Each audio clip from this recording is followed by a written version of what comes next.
कि यदि जीवन को समझना है और जीना है तो अकर्म को समझना पड़ेगा और योगी होना होगा। और योगी कोई कपड़ों से नहीं होता। आप किसी भी कपड़े में हो, कहीं भी हो, आप योगी हैं।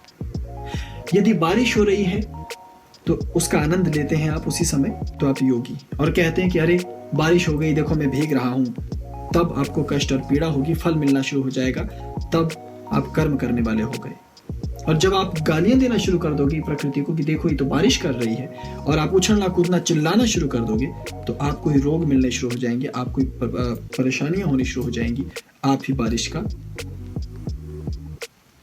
वो महत्व, वो पुण्य, वो सौंदर्य खो जाओगे। ठीक ऐसे ही बसंत पर है। जीवन में सुख हो या दुख, यदि आप दुख को भी गाली देते हो तो वो विकर्म है। यदि आप दुख को सहते हो, स्वीकारते हो, तो वो कर्म है। और यदि आप दुख को केवल साक्षी होकर देखते रहते हो तो आप योगी हो। छोटी सी बात है, इसको आप, इस सूत्र को आप कहीं भी लगा कर देखिए जीवन में, यही सब कुछ है। लेकिन कर्म का सिद्धांत ये नहीं है कि यदि आपको आज लॉटरी लग गई तो ये आपके पिछले जन्म का पुण्य था। इसके पीछे भी आपका कर्म, विकर्म, समय, देश, काल, परिस्थिति, ये सब इस्तेमाल होती हैं, ये लागू होती हैं।